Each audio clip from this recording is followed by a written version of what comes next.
Hello friends, मार्गदर्शन competition classes में आपका स्वागत है।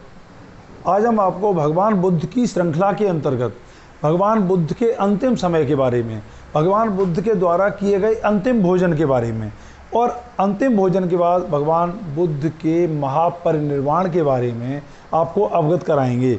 भगवान बुद्ध ने अंतिम भोजन कब किया, भगवान बुद्ध ने अंतिम समय में क्या कहा, अंतिम समय भगवान बुद्ध का किस प्रकार का था, ये सारी बातों से आज हम आपको अवगत करवाएंगे। तो हम देखते हैं भगवान बुद्ध के बारे में आपको ज्ञात होगा, भगवान बुद्ध का जन्म भी बैसाख पूर्णिमा को हुआ था।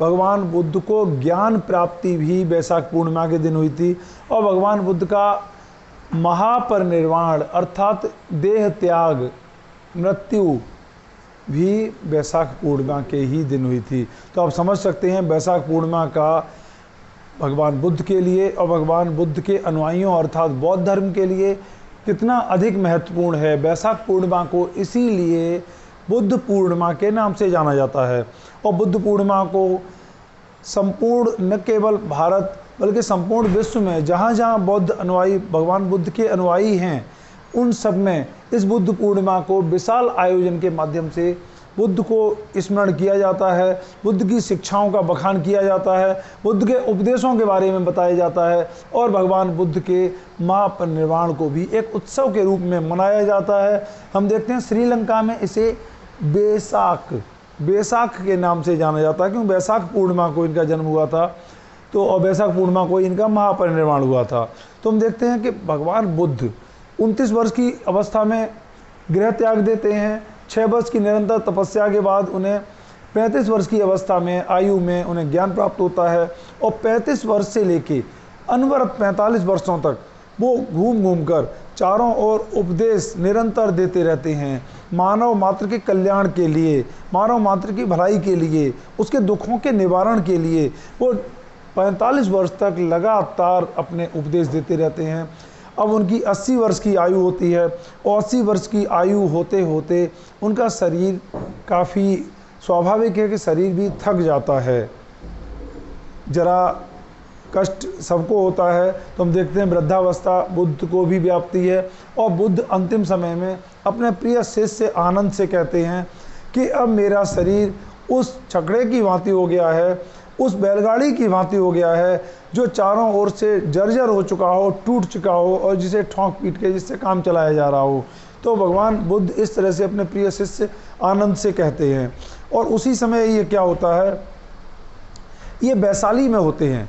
वैशाली में चापान चैत्य माघ पूर्णिमा के दिन ये अपने शिष्य आनंद से कहते हैं कि अब उनका अंतिम समय निकट आ चुका है और अगले 3 माह के बाद उनकी मृत्यु हो जाएगी या उनका कह सकते हैं परिनिर्वाण हो जाएगा।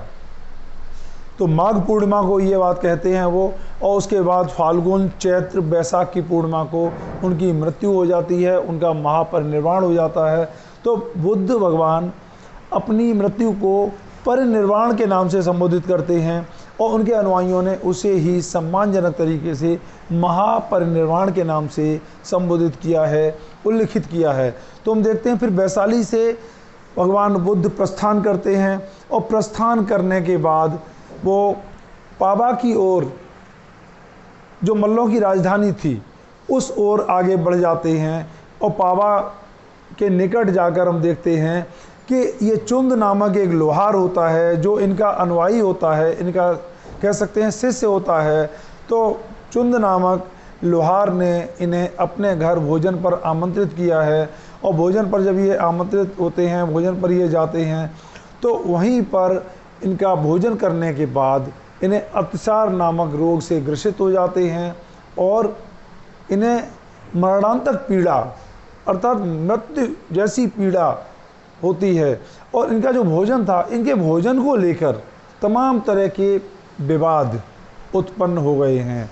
जैसे इनके भोजन के बारे में लिखा है, जो उल्लेख मिलता है सुकर माधव का जो अर्थ लगाया है, कुछ विद्वानों ने सुकर माधव को सुअर का मांस बताया है कि भगवान बुद्ध का अंतिम भोजन सुअर का मांस था और वो सुअर का मांस खाकर उनकी मृत्यु हुई। लेकिन ऐसा नहीं है। भगवान बुद्ध जो जीव मात्र के प्रति दया भाव रखते थे, करुणा भाव रखते थे और जीव हत्या का भी विरोध करते थे। उन्होंने पशु बलियों का निरंतर विरोध किया है। तो वो अपने स्वाद के लिए सूअर के मांस का सेवन नहीं कर सकते थे। वास्तव में ये अपभ्रंश होने से हुआ है। शुकर माधव के बारे में हम कह सकते हैं ये एक प्रकार का कंद होता है जो नम भूमि कह सकते हैं, वेटलैंड जो होती है, दलदली भूमि, उसके अंदर ये कंद पाया जाता है। और जब बरसात ख़त्म हो जाती है उसके बाद फिर ये ज़मीन से निकालकर भोजन के रूप में इसे इस्तेमाल किया जाता है, प्रयोग किया जाता है। चूँकि इसे खाने में एक अच्छा भोजन माना जाता था, इसलिए चुंद के द्वारा भी इनके अंतिम भोजन के लिए उसे शुकर माधव का भी भोजन में शामिल किया गया है। और शुकर माधव चूँकि हो सकता है वो कम पका रहा हो, इसलिए शुकर माधव खाने से इन्हें अतिसार नामक रोग हो जाता है। और अतिसार रोग होने के बाद जब इन्हें मरणांतक पीड़ा होती है तो भगवान बुद्ध ऐसे समय फिर वहाँ से पावा से प्रस्थान करते हैं और कुशीनारा की ओर प्रस्थान कर जाते हैं। कुशीनारा अर्थात कुशीनगर की ओर प्रस्थान कर जाते हैं।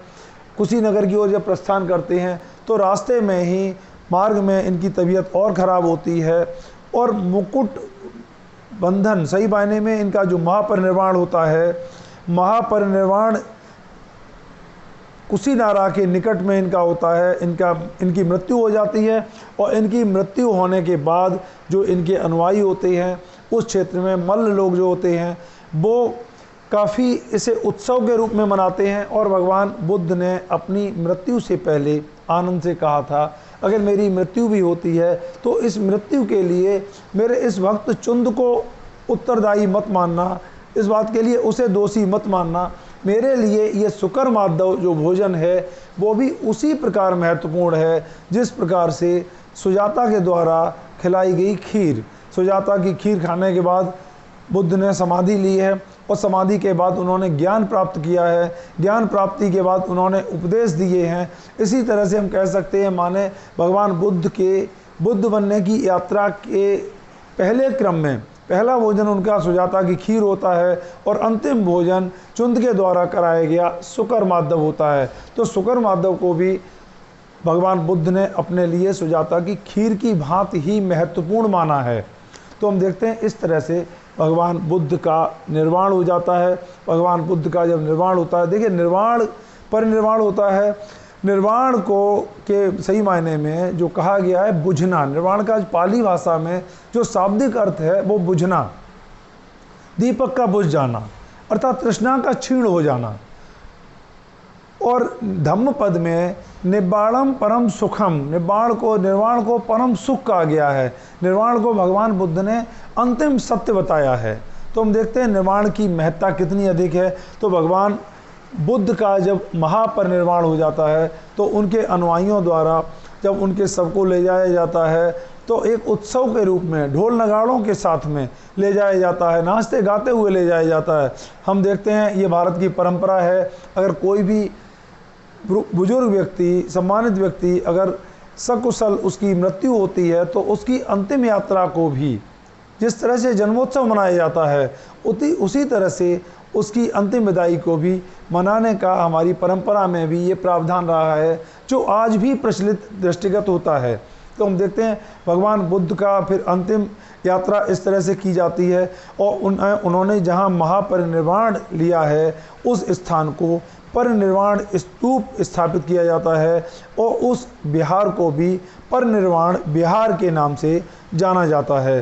तो इस तरह से आज के वीडियो में ये स्पष्ट करना आवश्यक था कि भगवान बुद्ध का जो अंतिम भोजन था वो सूअर का मांस न होकर के एक प्रकार की कंद था, एक प्रकार की जड़ थी जिसका भोजन करने के बाद उनका स्वास्थ्य बिगड़ जाता है और अंत में वो महापरिनिर्वाण को प्राप्त हो जाते हैं। इस तरह की तमाम भ्रांतियाँ समय के अनुसार संयोग से उत्पन्न हो गई हैं। देखिए कई बार होता क्या है कि हिंदू धर्म और बौद्ध धर्म जो कि दोनों ही सनातन धर्म हैं, सनातन परंपरा से आते हैं, भारतीय धर्म हैं, इनमें विभेद उत्पन्न करने के लिए, मतभेद उत्पन्न करने के लिए इस तरह के आरोप लगाए जाते हैं कि सूकर का मांस अंतिम भोजन बताना एक षड्यंत्र की उपज हो सकता है, एक षड्यंत्रकारी दिमाग का उपज हो सकता है, लेकिन वास्तव में ऐसी चीज़ें संयोग बस भी इतिहास में होती नहीं है, जिनके बारे में हम आपको उदाहरण द्वारा भी प्रस्तुत कर सकते हैं। एक गांव जो ब्राह्मण बहुल गांव है, ब्राह्मणों के द्वारा बसाया हुआ गांव है, उस गांव का नाम द्विजजनपुर